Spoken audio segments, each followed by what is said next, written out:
to society. So by dropping the price on this one thing, you'll be dropping the price on everything.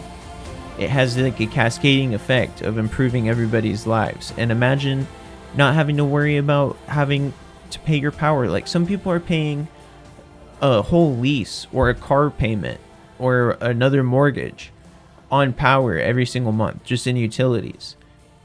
And that could be eliminated to where people would actually have money to spend on themselves. But then these energy cabals would not have this money and they wouldn't have the power over us.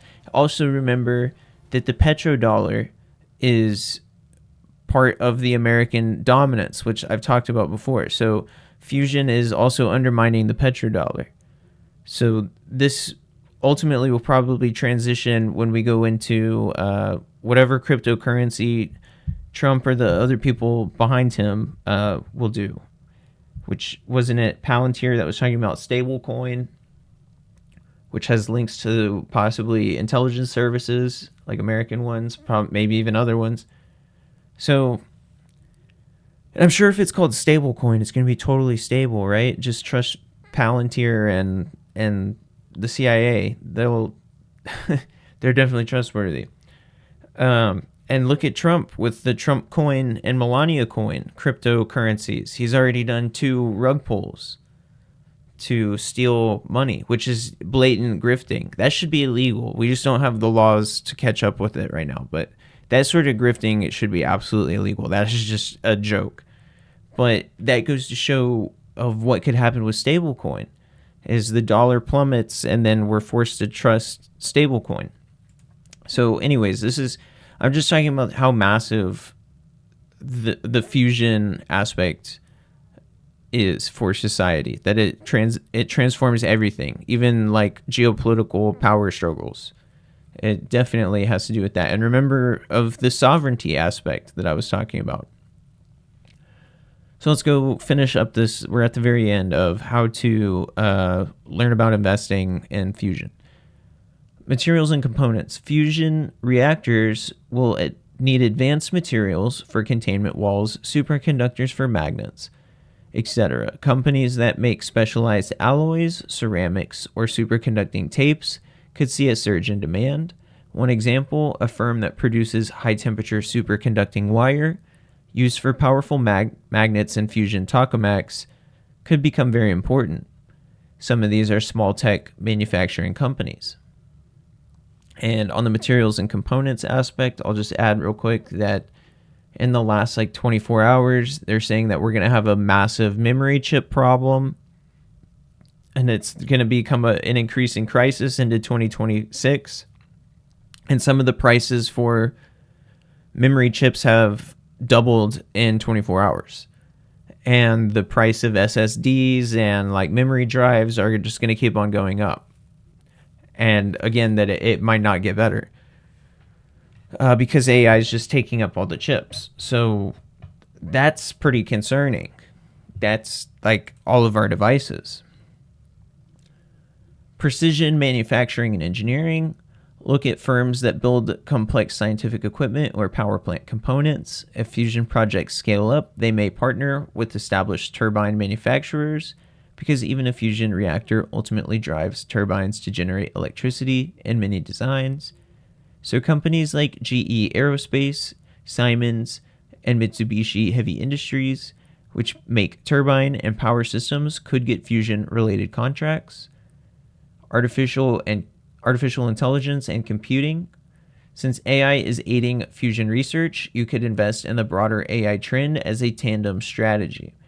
So this is what I was talking about with AI being a tandem strategy. Not only is AI researching fusion, but fusion is being made to power AI. So it's like a cycle. They're creating an economy, its own economy within this. Chip makers like NVIDIA, whose graphics processing units run AI models, or companies specializing in industrial AI, might see additional businesses from fusion development efforts. While AI itself is a huge trend independent of fusion, there's synergy here. Both are transformative, and some firms may straddle both domains. For instance, a simulation software company could sell to both AI researchers and fusion engineers. ETFs and funds. And I had to look this up of what is an ETF, and because I'd never heard of it. It says that an ETF is a fund traded like stock. Its value is changing as shares of it are bought and sold. Most ETFs are passive, meaning they simply track a market or sector. Active ETFs are different. Active ETFs have hands-on portfolio managers who look to uncover market opportunities and select investments with the goal of outperformance, rather than merely tracking an index. So here they're saying that you can like invest your money and get it put into a collective group of people and then have somebody manage that fund for you. So again, seems pretty scammy. But that's one way, I suppose. For example, an ETF focused on next gen energy might include companies in nuclear technology, hydrogen, and possibly any publicly traded fusion exposed firms. Similarly, some tech-focused funds might indirectly have fusion exposure via holding Alphabet, Microsoft, etc. Position sizing. Given the early stage of fusion, you might want to start small in a position of a couple promising stocks or a fund related to Helios. This small stake satisfies the urge to be part of an opportunity without putting too much capital at risk initially. As milestones are hit, say a company achieves a noteworthy result or a prototype plant opens, one could add to the position, effectively averaging up as confidence increases. This way, you're not all in from day one, but you are ready to capitalize as the vision gets de-risked over time, which is actually really sound advice. Like, out of everything that I just read, that's the reason that I read all of this stuff, is because in a sense that it is right. Like, all of this stuff is right, but it's not wrong, but the chances of it, and it seems like the house always wins. You know, the house always has the odds in its favor. So like, what are the chances of you being one of the people that, I mean, if you're following me, then I guess you have a better chance than everybody else. That's for sure. But, and you listen to the podcast, but it's still not a sure thing at all. I mean, like, we had the other guy, I think it was Quantum Fusion was the name of the company, and they're publicly traded. But is anything happening with them? I mean, I hope one day that it changes the world. But again, they weren't selected by big tech. All of these defense industries didn't pick them. And personally, I feel like that's because like the CEO guy in charge was too benevolent. They want somebody that aligned with their ideology of supremacy, and being a supremacist. In all different methods, in all different aspects, like a full domain supremacist. Their ideology is being at the top and having everybody else beneath them. And they're addicted to it. So that's why he wasn't selected, in my opinion. This is a space where staying informed is key. Subscribing to financial research like Stransberry newsletter, that's the person or the people that I'm reading, or even free news sources on science and energy can help you know when critical events happens, which is basically what my podcast does, only it's free. With these people, they like want you to pay money just to follow what they're saying, which is fine if you want to do that. It's interesting. I mean, they put together a good article as far as like talking about the transformation of society and massive economic impact. So let's continue on with the Bezos Amazon theme. Idaho National Laboratory accelerates nuclear energy projects with Amazon Web Service, cloud, and AI technologies. Idaho Falls, Idaho. The Idaho National Laboratory and Amazon Web Services, AWS, will collaborate to use AWS's advanced capabilities and cloud infrastructure to develop artificial intelligence tools for nuclear energy projects. I don't know if you guys remember, but a couple weeks ago, AWS went down and caused a massive portion of the internet to collapse. So using AWS for nuclear energy when AWS can't even run the internet you get the picture. We got to be careful using AI to run nuclear energy. We have to make sure it's stable and it's safe. And firing everybody and replacing them with AI to where it's like AI running AI didn't work well, but whatever. INL leads the nation in adopting AI for the nuclear energy industry. The laboratory is developing a suite of technologies that use AI to reduce the costs and timeframes of designing, licensing, building, and operating nuclear facilities. Ultimately, the tools could be used for safe and reliable autonomous operation of nuclear reactors and accelerating deployment of new advanced reactors. AWS Advanced Computing Power and AI Foundation models through Amazon Bedrock will help INL further develop these capabilities. Our collaboration with Amazon Web Service marks a significant leap forward in integrating advanced AI technologies into our nuclear energy research and development initiatives, said INL Director John Wagner. This collaboration underscores the critical role of linking the nation's nuclear energy laboratory with AWS. By leveraging AWS cutting-edge cloud computing and AI solutions, we can accelerate nuclear energy deployment for America. This agreement with AWS fits with the larger INL strategy to create an ecosystem where Department of Energy laboratories, AI technology companies, and nuclear energy developers can collaborate.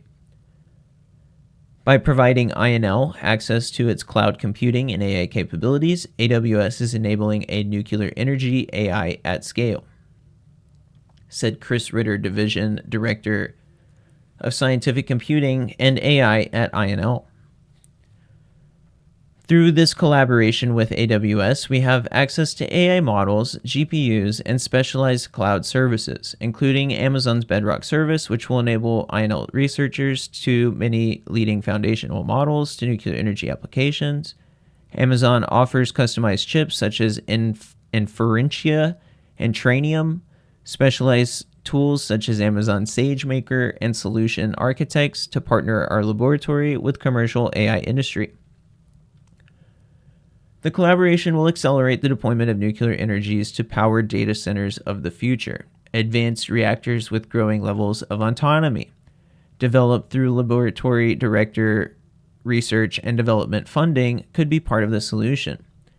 Now, using AI to monitor reactors, like I said, we got to make sure that stuff is safe and that it's stable and reliable.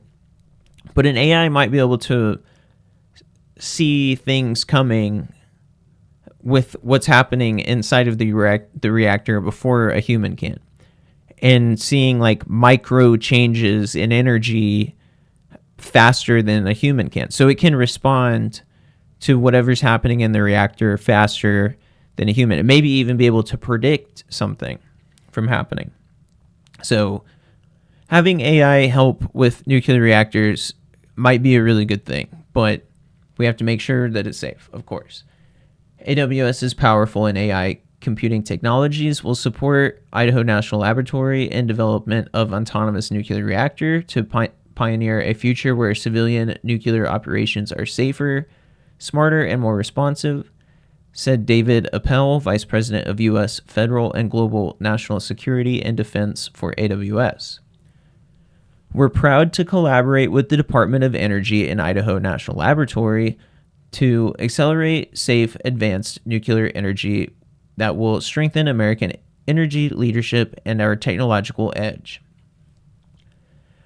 INL will use AWS compute and AI tools to develop a digital twin of a small modular reactor.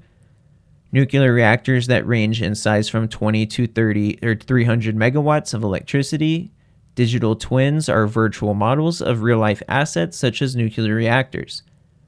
A digital twin of a small modular reactor could use near real-time data from the physical reactor to enable advanced modeling and simulation, which is an important step toward using AI for autonomous operation. INL is committed to accelerating nuclear energy deployment and advancing autonomous nuclear operations, and leading nuclear energy science through transformational AI technology achieved with AWS and nuclear energy industry. So I kind of want to remind everybody of the old saying that whatever is available publicly is like 20 or 30 or 40, 50 years behind what the government has privately. And you guys remember when I was talking about that the Nazis in World War II may have had small reactors and were attempting to miniaturize them and make them modular. Then you guys remember in the moon episode, we talked about the Los Alamos patent of the nuclear boring machine that had the small modular reactor as the power plant, and it was thermally heating the rock in front of it and making a tube that it could pass through and seal itself off. And so here they're talking about making autonomous nuclear modular reactors that are very small. And again, I will remind everybody that Putin with Russia and China, Xi Jinping, we're talking about, and now India, we're talking about putting these sorts of assets on the moon, which is exactly what I had said. Well, that we may have done before, and now there's a surge of nuclear rocket technology as well in America, as well as Russia, I suppose. So that's pretty interesting, and should probably do an episode bringing all of that stuff together at some point. But I just wanted to remind you guys of all those dots. That's like a string of information of through the timeline about these small modular reactors that we're led to believe that we're just now bringing out. So I wanted to read this from Chosun Daily, and this is from 4 hours ago. Korea and Japan funds earmarked for U.S. nuclear infrastructure. And I talked about the imperialism and hegemony and how the tariffs are being used to vacuum and hoover up the money and bring it to America to make sure that it stays at the top, because we're in a crisis right now in America. So this is the evidence of that. Oh, I mean, there's a lot of evidence for it, but this take a look at this. This is crazy. U.S. Commerce Secretary Howard Lutnick announces $750 billion investment and allocation prioritizing nuclear power plant construction with profit sharing split. So apparently we're gonna do multiple nuclear power plants all at once. Not only are we doing these small modular reactors, the SMRs, but apparently we're going to do supermassive facilities as well in the United States. And so, like, I guess they're going to try to keep the price down even further by making supermassive power plants. Hopefully they make them safe. U.S. Secretary of Commerce Howard Lutnick announced on the 2nd, local time, this October 2nd, that part of the investment funds from South Korea and Japan established through tariff negotiations will be allocated to constructing nuclear power plants in the United States. During the cabinet meeting at the White House, Lutnick cited $750 billion total cash investment, Japan $550 billion, South Korea $200 billion, agreed upon by the two countries, and stated, "We will start with nuclear power." And I just have to say real quick as well, with Japan putting in $550 billion, they've been putting in work as a U.S. ally. I mean, and by quote-unquote ally, I mean a vassal. Like, they've been kissing the ring of the king. And they're even saying that Japan will go to war with China over Taiwan. And I'll say real quick, Japan had previously tried to colonize Taiwan before World War II and had a 50-year brutal reign. And so there's a historical context of Japan owning Taiwan, trying to colonize it, and like doing atrocities there. So when Japan comes out and says, we're going to take over Taiwan, and this is happening now, that's what Japan came out and said, which is insane. That's absolutely insane. The American government says Taiwan is part of China. It's called the One China policy, which Trump's trying to back away from now. But basically, Taiwan's a state of China. And this whole separatist thing has been really led on by the Westerners. And you can see Japan here like saying, we're going to come and invade, or we'll have military action. It's insane. It will destroy Japan. It will destroy the world. We should have no war. This is insane. I just had to say that Japan's been bowing down to the American hegemon, and it will bite them in the butt. He emphasized the U.S. needs a massive nuclear infrastructure for power generation. We will build it with hundreds of billions of dollars funded by Japan and South Korea. Do you think their people want better schools or better roads or better hospitals? I mean, they already have that better stuff than us, but I'm sure South Korea is going through a hard time right now. So I'm sure they could use some of that. Lutnick added, we will build here and split the cash flow 50-50. And also mentioned, we will spend $150 billion to build ships in the U.S. His remarks came during a cabinet session where ministers took turns presenting their achievements.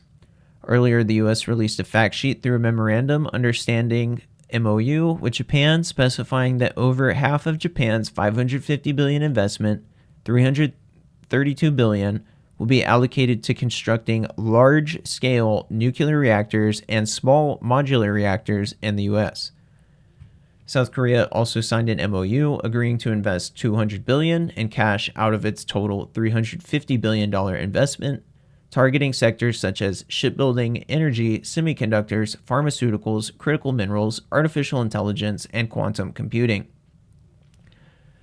So this is all the stuff that America's behind in. That's why they need this massive investment, this stimulus fund from our allies of just kissing our you-know-what. And that's what Trump said, too, that all these leaders will line up to kiss his you-know-what. That's what he said.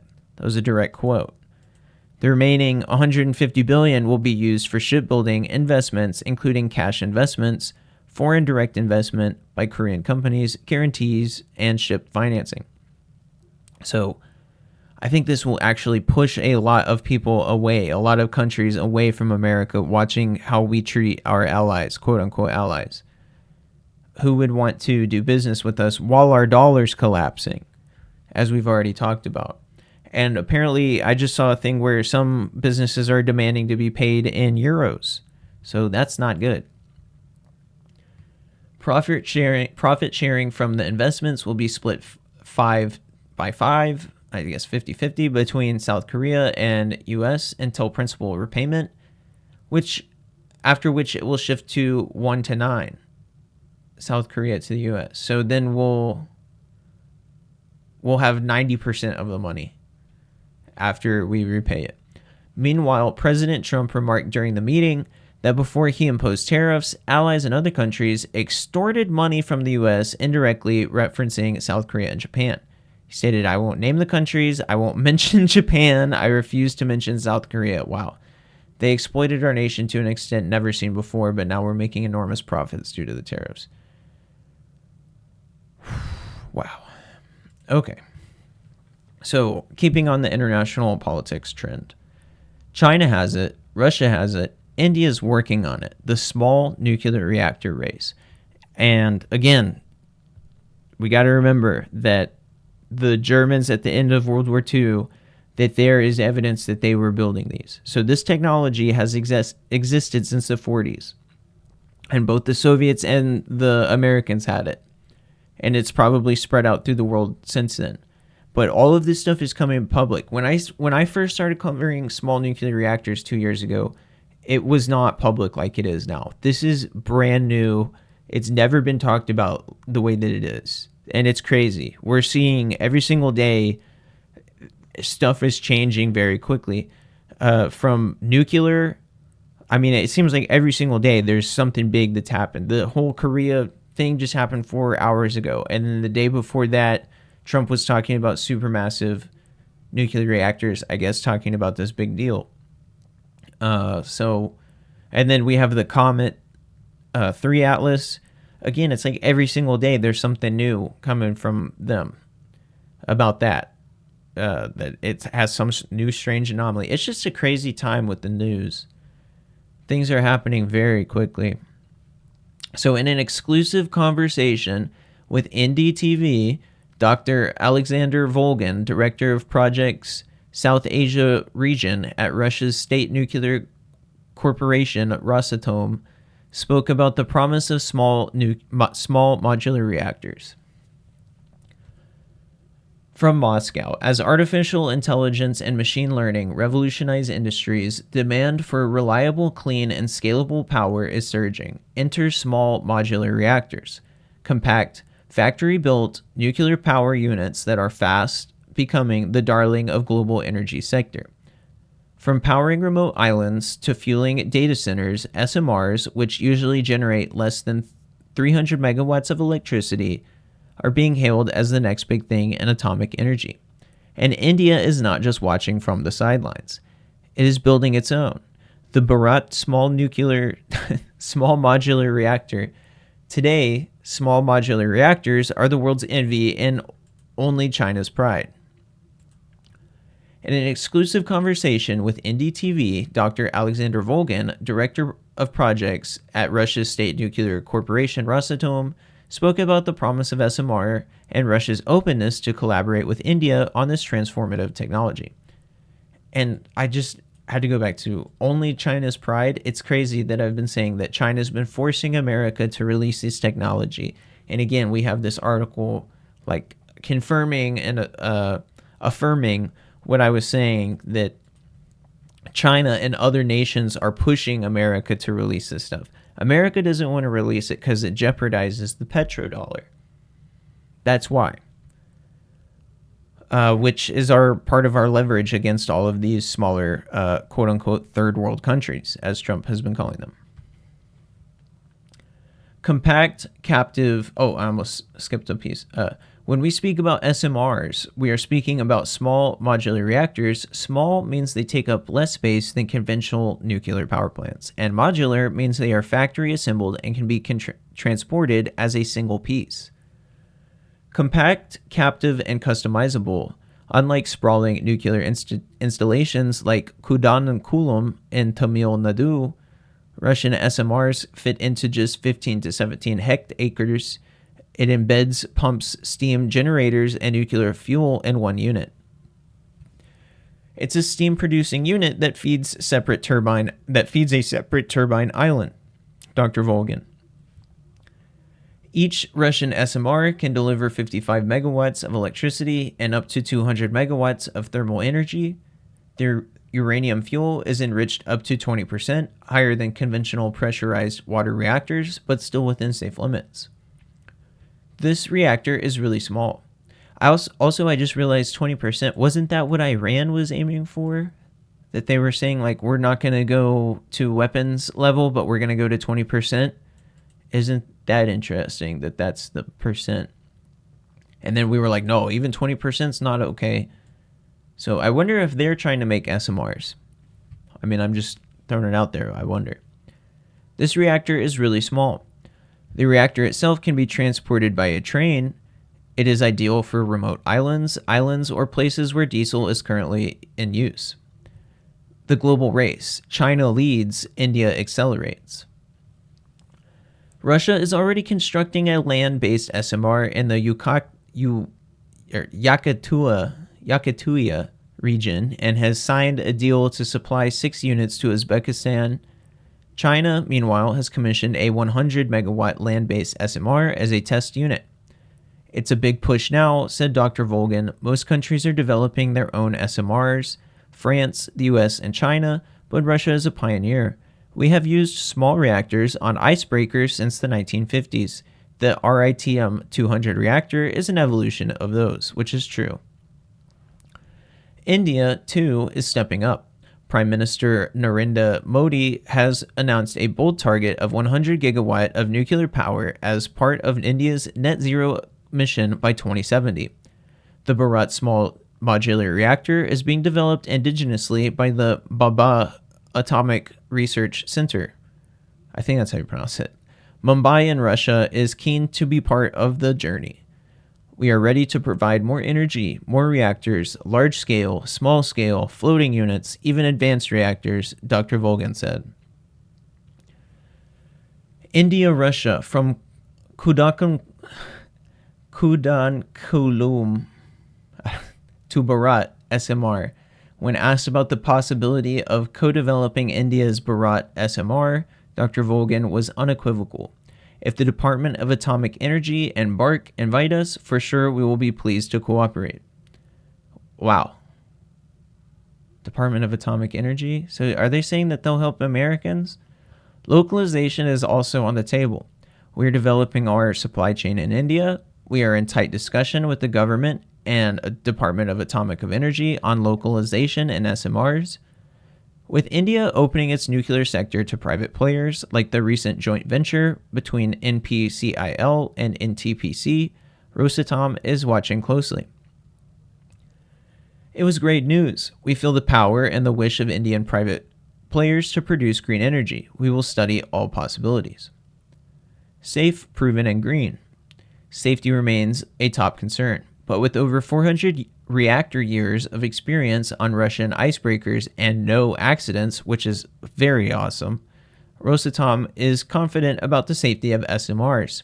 These reactors combine passive and active safety systems. They are accident tolerant and safe by design.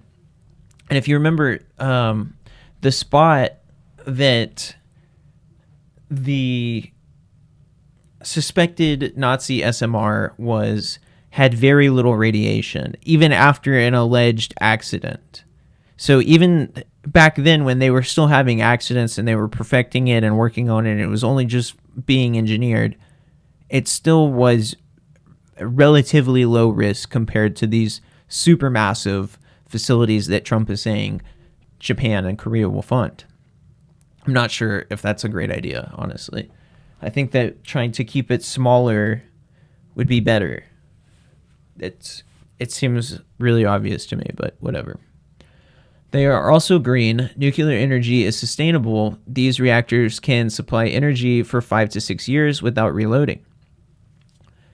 The future may be modular. While SMRs may have higher per unit electricity costs than large-scale plants, their low capital cost, faster deployment, and flexibility make them ideal for powering AI-driven data centers, remote industrial zones, and island communities.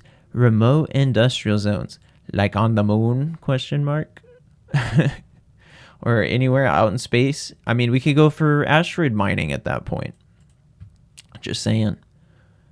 And with the powering AI data centers, I talked about AI centers being poisonous and bad for the environment in America because we're just doing it in the worst possible way, like the Industrial Revolution, like just making it as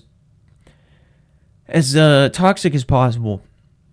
I think it was Finland or some Scandinavian country was building their data centers under the city to power or to heat the city. Instead of using electricity to heat it, they were using the power of the data center, which is pretty awesome. So we can use data centers in a much more ecological way than just poisoning everything, is my point.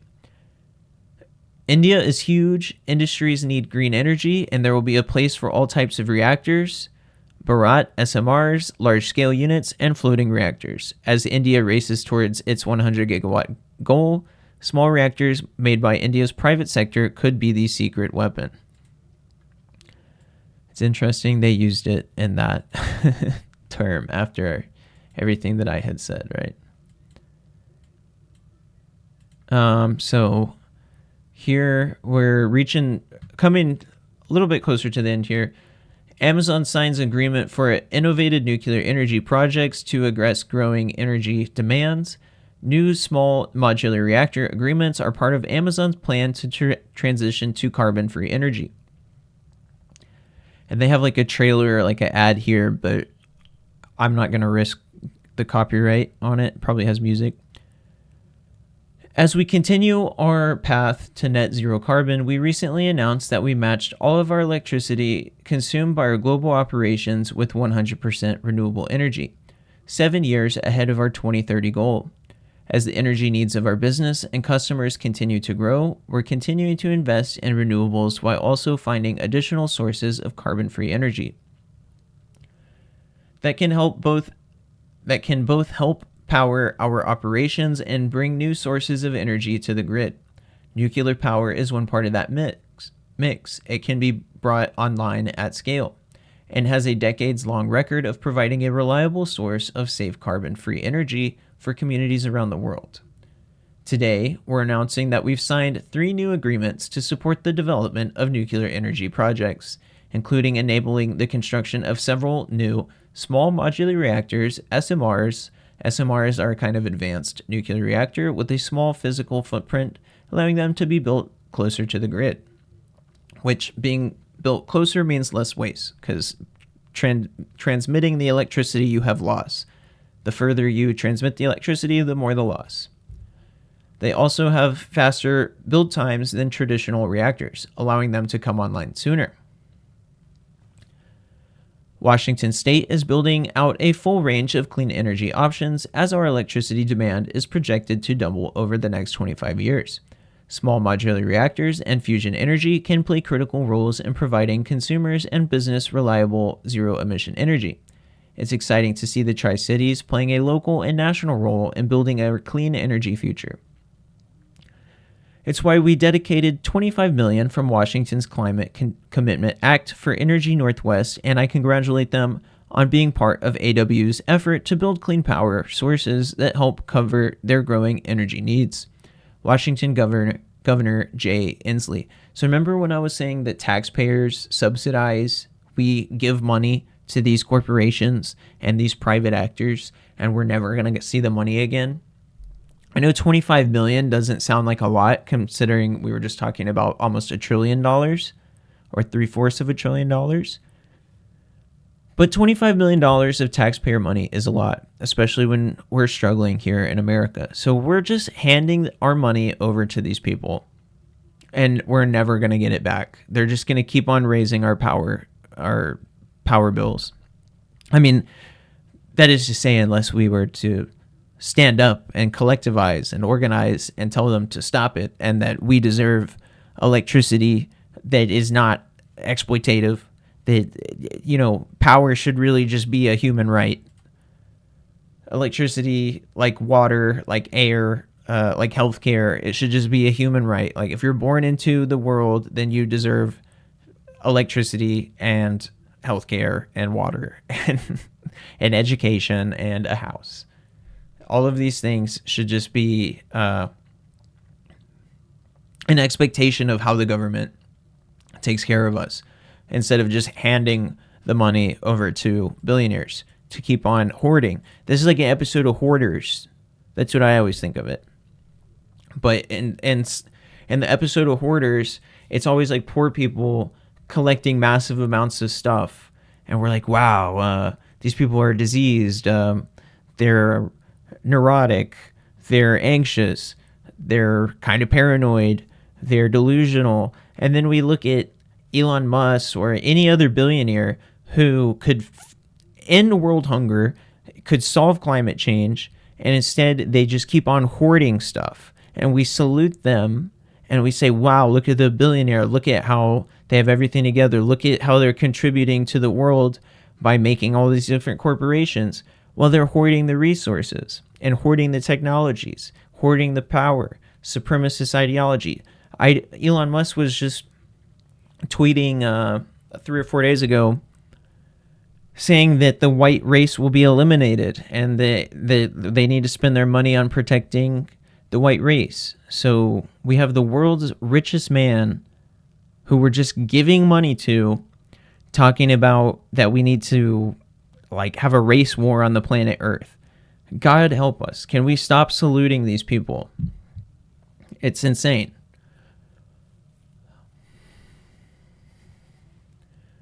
Nuclear is a safe source of carbon-free energy that can help power our operations and meet the growing demands of our customers, while helping us progress toward our climate pledge commitment to be net zero carbon across our operations by 2040, said Matt Garman, CEO of Amazon Web Service. One of the fastest ways to address climate change is by transitioning our society to carbon-free energy sources, and nuclear energy is both carbon-free and able to scale, which is why it's an important area of investment for Amazon.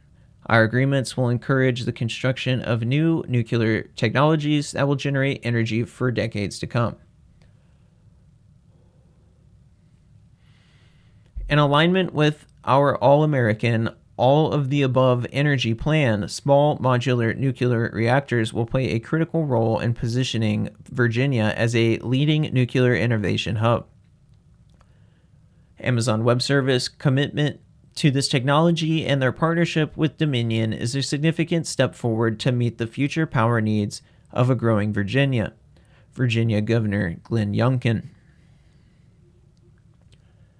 Developing new sources of nuclear power with small nuclear reactors. Small modular reactor. I don't know why I can't pronounce it right. In Washington, our agreement with Energy Northwest, a consortium of state public utilities, will enable the development of 4 advanced SMRs.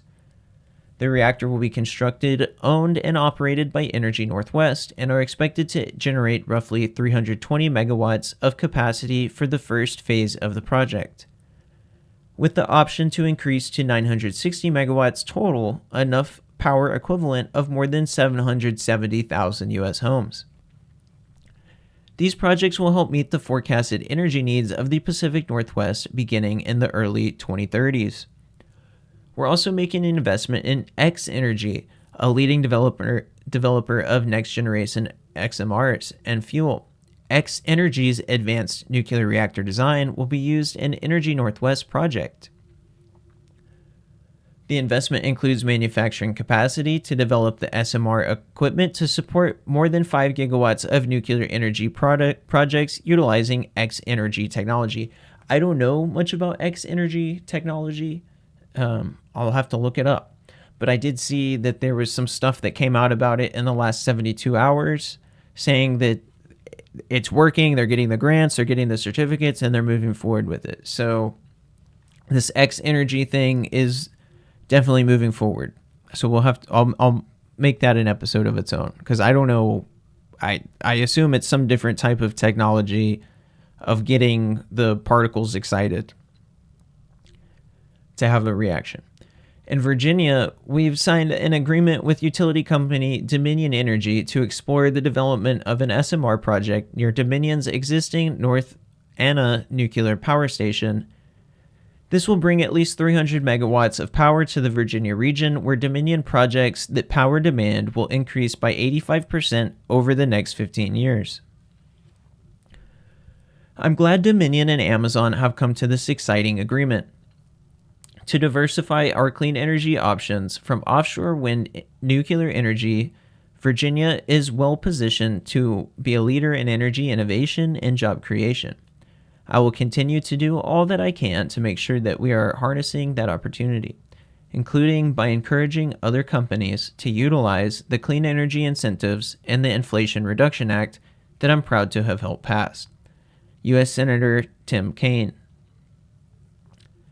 which apparently was a Democrat. So again, it talked about bipartisan efforts in this, and I've talked about that as far as the military-industrial complex as well, that both the Democrats and Republicans are part of this energy cabal. I mean, not all of them, obviously, but like there are elements within them. They're both owned by the same lobbyist groups and corporations. So that's why they're both working together.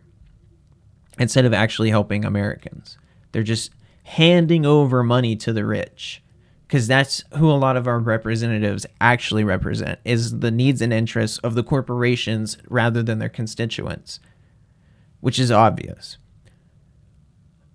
Helping preserve existing nuclear reactors. We also previously signed an agreement to co-locate a data center facility next to Talon Energy's nuclear facility in Pennsylvania, which will directly power our data centers with carbon-free energy and helps preserve the existing reactor. So here it talks about how this is going to increase jobs, 1,000 temporary and 100 permanent, and that it could have 900 local jobs. Interesting. The world around us is changing very quickly. Advances in artificial intelligence, quantum computing, and advanced manufacturing stand to revolutionize our daily lives. But they also stand to push our energy needs beyond anything we've seen before. Virginia is already a leader in nuclear energy, which is why I'm thrilled to see Dominion Energy and partner up to be the next generations of SMRs right here at home. Senator Mark Warner. As we continue to create and preserve these sources of safe carbon-free energy, we're addressing the future energy demands of business and making progress toward our sustainability goals and supporting local communities across the country. Okay, so this is our last article here. Oh, this is X Energy, I think. Next Gen XE100 nuclear reactors to power Amazon's AI and carbon-free future. Amazon unveils plans for a modular nuclear facility in Washington to power AI and advance carbon-free energy goals. A new kind of power surge is coming, and it's not digital. Amazon is plugging into advanced nuclear energy, taking sustainability goals to a new level with the SMR in Washington, called the Cascade Advanced Energy Facility. The project will help reduce Amazon's carbon emissions, power its operations, The facility will also support the growing demand for energy for AI. In partnership with Washington-based Utility Energy Northwest and SMR developer X Energy, Amazon plans to build 12 SMRs near Columbia Generating Station in Richland. The company's first investment in nuclear technology calls a new chapter in powering its operations with carbon-free energy. Building a cleaner tomorrow. SMRs are next-generation nuclear reactors that are smaller, safer than traditional power plants. We skip over that. We already know about that. This project isn't about new technology. It's about creating a reliable source of carbon-free energy that will support our growing digital world. I'm excited about the potential of SMRs and the positive impact they will have on the environment and community. Amazon has invested billions of dollars in carbon-free projects, including nuclear, through its Climate Pledge Fund. The Cascade facility will use X Energy's XE100 reactor with initial capacity of 320 megawatts, potential to expand to 960. The support of Amazon has enabled us to accelerate progress of our technology, grow our team, and position the Cascade Advanced Energy Facility as the forefront of energy innovation. This project is expected to create 1,000 jobs. And to strengthen local talent, Columbia Basin College in Pasco, Washington is launching an energy learning center with a simulator that replicates X Energy's control room. Investing in advanced training simulators prepares future operators and builds foundation for clean energy work that will power our region for decades to come. For Amazon, Cascade is part of a broader effort to add more than 5 gigawatts of nuclear energy to the U.S. by 2039, enough to power 3.8 million homes. It also aligns with the company's record as the world's largest corporate purchaser of renewable energy since 2020. So that didn't talk much about the technology. I'll have to look into what X Energy, I guess that's the name of the company, but what's the difference between this and the other SMRs? I'll have to go and try to find out. But yeah, so we gave a lot to think about here, and it's been very interesting. Still more to talk about and I'll keep on making some episodes. I have a lot of stuff that I need to crank out as fast as possible, but been very busy at work, and I'm glad to get this one done. This was a big project. So yeah, one done, and we're moving on to the next one. Adios.